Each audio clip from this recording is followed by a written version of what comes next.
Welcome to Driven, the Unscripted Success podcast, with your hosts, Mike Menino and Nariman Hamden, bringing you insights and stories on achieving personal, professional, and financial success. Hi, everybody. It's Michael Menino, and welcome to Driven, Unscripted Success podcast.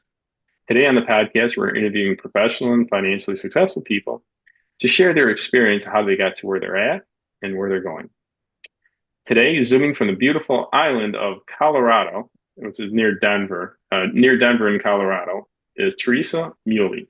Could you introduce yourself real quick? Yeah, absolutely. Good morning. And my name is Theresa Miulli. As he said, I live in Colorado. I work in higher education, have been for about 20 years. And I really just love doing these kinds of things, love speaking to anybody that will listen to me speak, really, and love getting in front of a crowd and inspiring as many people as I can. So that's me and the most important part of me, probably. So you do public speaking, right? I do. You like it too, don't you? I love it. And it's partly because I grew up on a stage. I was a musician and did a lot of musical theater stuff, but also it means I have more reach. It means I get to influence and inspire more people. So it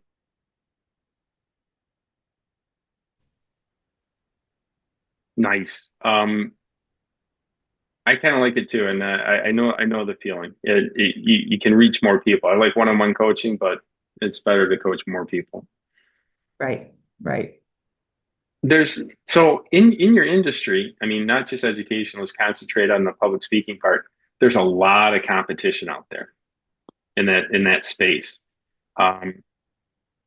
What sets you apart? What do you do better than most?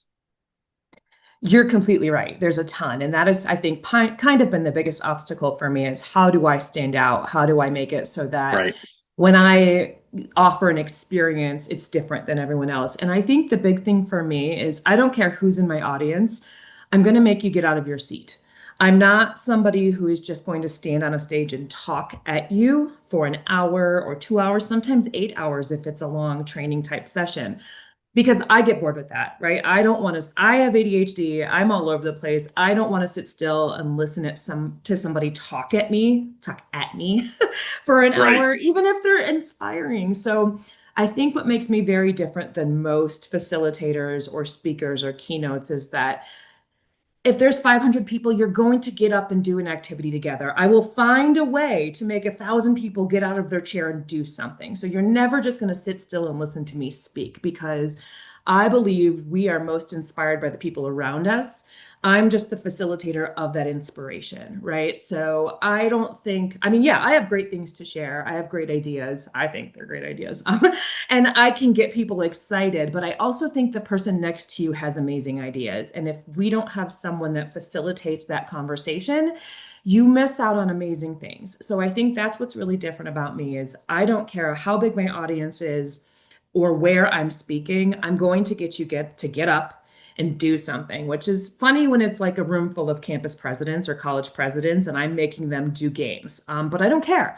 I'm a teacher first. And so my public speaking really is just me taking my classroom style and amplifying it into a big group. So I think that's very different than even a lot of the sessions I have sat in, where I sit there and they might be great, but I find myself tuning out after a half hour because I got it. Like I heard your ideas. Like, now what? Now what do we do with it? And I think that's a big thing for me is action, movement, and making sure that you walk away with things that you can do immediately to be 5% better than you were before. The greatest, I teach martial arts, and the greatest education we'll ever get is immersion.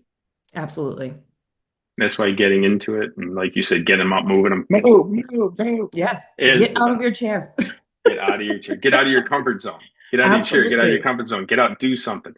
And there's something, and I can't quantify this, but there's something about moving that helps you learn.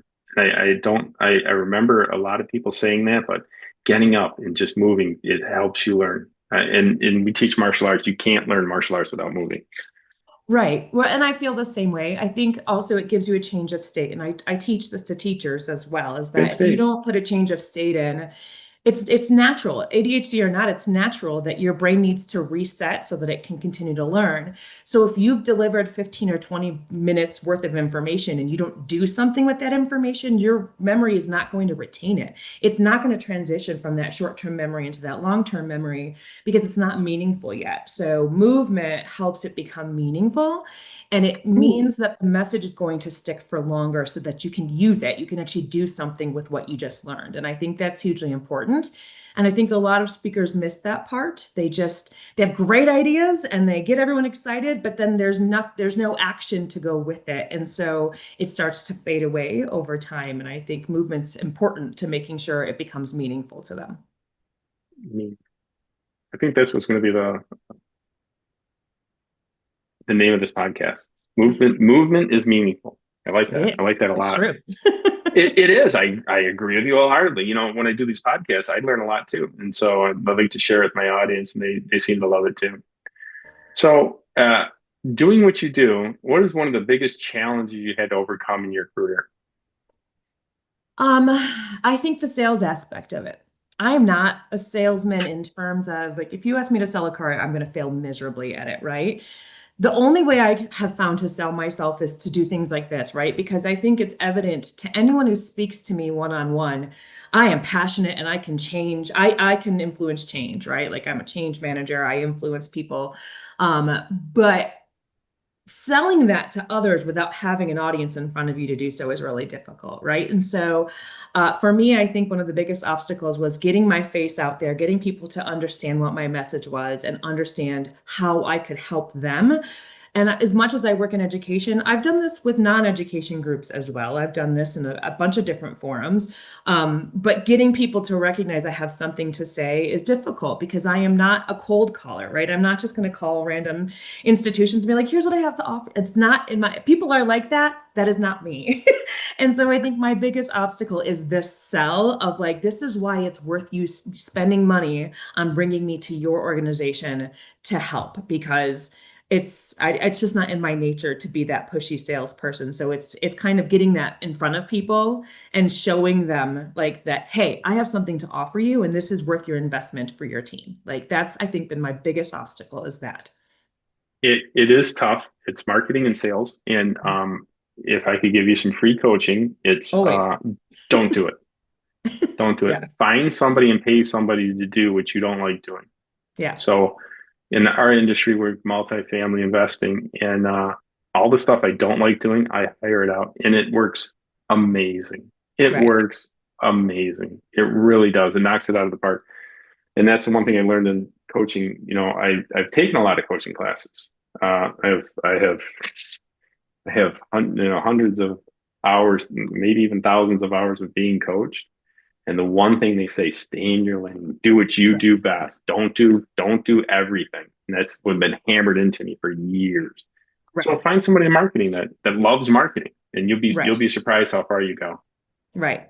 And I agree with that message now, right? Now I have a university that I work for that I have a marketing department that helps me do these things and fully supports. He allows me to use that to even push my agenda of stuff because they're so supportive. Nice. But you know, when you start, there is no money, right? So like when I started this, I left a job after 15 years and was like, I'm going to do this. I'm going to try this. I'm going to see how it goes. Well, there was no dollars. So hiring somebody at that point, not an option, right? So what is Theresa do? I'm going to put like a really crappy backdrop up, make a YouTube channel, and I got surprisingly far, but that's all I was doing, right? Was like trying to like just get people to and offering to speak at anything I could at the beginning just to get my face in front of people, because once I do that, then the leads come in without me having to work for them, right? But I agree. Well, you are working for them. I am, but you know what I mean? Like I'm not doing that cold calling, that like at that point, like I'm doing what I love and I'm just talking about what I love. And so correct that like if I want to grow further, I have to use the resources that I have. But when you have no resources, you got to figure it out. And that's an easy answer. Was me. That's an easy answer, right? You don't have the resources. That's an easy answer. You got to do it on your own. Right. But once you get up there, I've learned this very well. I'm more like you than anybody else. I'm ADHD. I got to get stuff done. and I get off task. But once I'm on task, it's amazing. Like everybody says, you should take pills for that. I'm like, no, I love what I do. I No. mean, I get more done in a day than most people can do. Right, me Right. too. And I have to remind myself of that sometimes when I have a slower day and I look back and I'm like, you still got more done today than the average person would have gotten done in 3 days. So, like, it's okay to take a breath and have a day where you slow down a second. But then the next Agreed. day, I know I'm going to probably just knock it out of the park with how much I get done. So, like, it's learning to adapt and to be okay with those ebbs and flows that you have with ADHD. But same Hmm. thing, I've tried the medication route and I'm like, I hate every bit of this. Nope, this isn't for me. I was functioning fine before. I just had to learn how I approach things and then use it effectively. I've noticed they tried to put me on when I was younger too, and my mom said no, which was great. Boys are more active than girls, period. Hmm. So I was just hyperactive. I got, I can't sit. I couldn't sit in a seat for 8 hours a day. I'd lose my mind. So I coped with that by taking gym as my minor in school. So I had an outlet every semester. And the one thing that I learned from that is, know yourself. This Right. one quote: "Know your enemies, you know yourself. You need not fear 100 battles." Most people don't know themselves, and they don't It's know true. how to manage their ADHD or any of their. So they take medication, and I Right. I feel like you, hopefully, that medication is a band-aid, not the solution. Agreed. Agreed. And when I was young, I didn't get diagnosed until honestly just a couple of years ago, but it clicked that how many things I did and had learned to I had trained myself how to organize myself and get things done, not realizing that that's what I was dealing with, right? Until I went through a Yes. different health thing and they'd started to do a bunch of MRIs and scans on my brain. And they were like, oh, wait, by the way, By your the way, brain's you're not this. normal, And it was like, oh, yeah, this all makes a lot of sense. But it's helped me, kind of like you said, train myself further. Okay, now I know that this is why I am the way I am. This is why I do things in this weird way. Now it makes Hmm. sense. And now I can use that to my advantage to make sure I'm as effective and efficient as possible. So it's, I saw that as kind of a blessing that I got that diagnosis because I was like, it clicked and I was like, oh yeah, this is why I'm a weirdo. Like this makes total sense. So it Well, was a good you thing for me. you said something like, you said my brain's not normal, and every time I talk to a doctor and they say something like that, I said define normal. True story. Fair enough. Right? And I said And I define think normal, and he's Right. like, And well, I wait a I minute, think you got a so good point much of the there. world is neurodivergent at this point. Like we're probably the normal side. Let's be real. If there's more of us than them, we're the norm. We're That's the really norm. what it boils down to. Is if there's more ADHD people out there, the people Yeah. that are not working so hard, you are the Right. not normal ones. Right. I think our Right now, we're just learning more and more about how brains work and realizing everybody's is right. different. We all work a little different. And what I love about it is everybody's different and working together. When I find we find good teams, and when good teams get together, oh, it's amazing. When the It is. ADHD guys get the implementer, and the implementer gets with the integrity guy, oh, it just flows. Everybody does their job. Everybody knows the job they have to do. They get into it and they just move. It's awesome. It's awesome. Right. Sounds like things are going pretty well for you in your business. You're starting this up and you're getting it going. Wondering how, what's your plan for progressing through this? You're gonna start making money, how to invest the money, and what you're gonna do with it from here on in. I think there's a lot to understand and explore still, right? So, yes, things have been picking up recently where I'm getting booked to do a lot more public speaking. I also own a review program for cosmetology students, and that's starting to build up. So it feels like all of the work I've put in over the past Yep. 5 years or so is finally kind of falling into place where I'm seeing it begin to create its own money and create its own opportunities, which is really, really Right. nice. And I'll be honest, I think right now my biggest thing is funneling that money, funneling that opportunity back into the business itself, right? So I'm in my mid Yep. 40s and like I mentioned, I have an incredible job. My actual 9 to 5 job is incredible and I have an incredible support system. And I think for me right now, it's important to take any income that I'm bringing in through these and bringing it back into the business, right? So Right.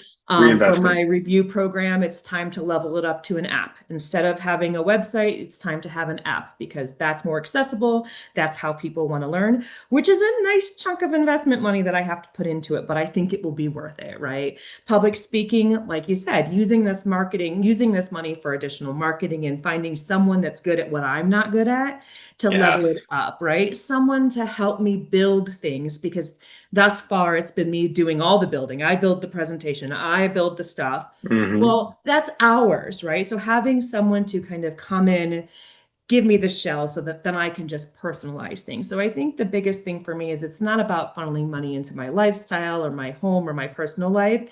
It's now that I'm starting to see the return on the time investment I've put in and financial money is coming in is how can I use that money to level up the business so that, in the next 10 to 15 years, I don't have to work as hard, that I can maybe just do public speaking and consult in education instead of having a full-time, university job. Like that's kind of what I'm hoping to do. I'm also hoping to invest money into leveling up the business, not my business, but the business in general. So a lot of my market is beauty, spa, and wellness because I'm a hairstylist by trade. So that's just who knows me. It's where I have influence. It's where I have an impact. And I think that industry has a lot of growth to do. So I'm working on some research right now too, and working with my university to create research opportunities to highlight what people need in that industry to be successful, because that is a tough industry for people to succeed in. So that's another thing that I'm doing with both my time and money is trying to create a platform where people in that industry can truly identify what they need to succeed and they can grow their own business as well. Because that's really why I do this, right? Is I want to show others that they can be even better than they currently are.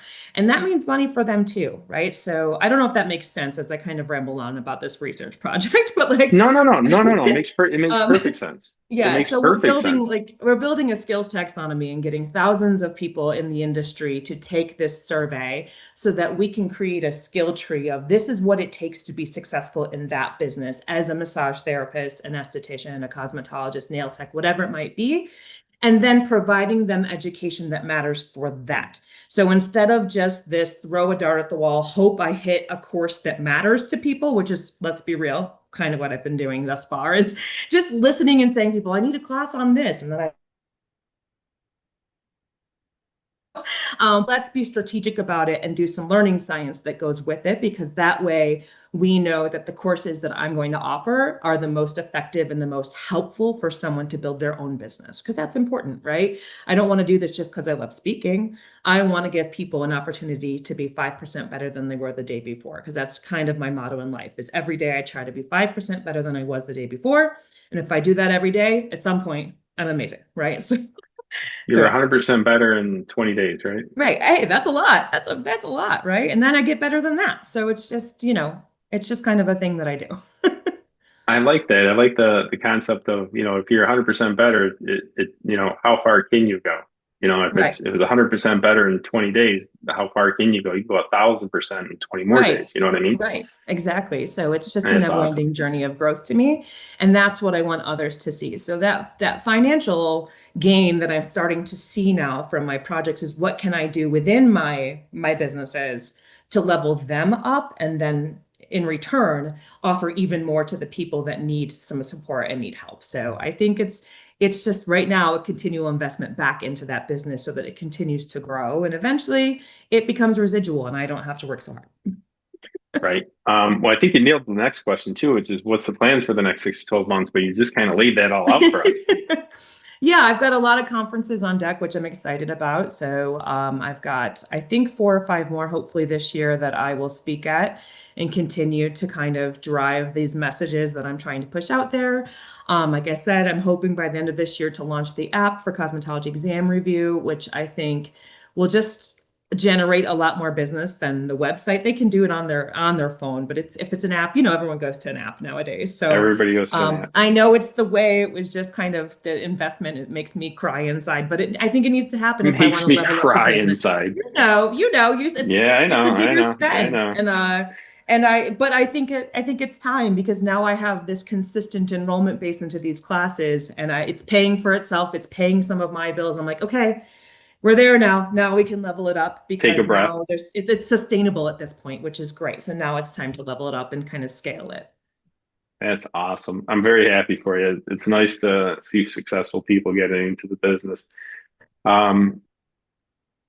I can't thank you enough for the time that was at, you pretty much laid out everything we need. And I really do appreciate what you're doing. It's, I think what you do is what I try and do is help everybody out, make them better. But by doing it on a bigger platform, you're helping more people out. Right. If somebody would like to get in contact with you and book you, how will they get in touch with you? What's your contact information? What's your website? What's your all your info? Absolutely. So my website is just theresamiulli.com, and you have access to my other two websites because I have my teaching platform, which is the Intentional Classroom, and I have my cosmetology program stuff, which is Cosmetology Exam Review. So the website leads to all of that. It also has all of my contact information, but you can also tmspeaks@theresamiulli.com is my email.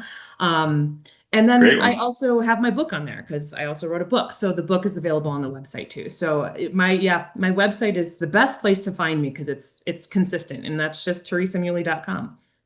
What's the name of the book and what's it about? It's called Becoming a Badass Educator, and it's a foul-mouthed approach to educator greatness.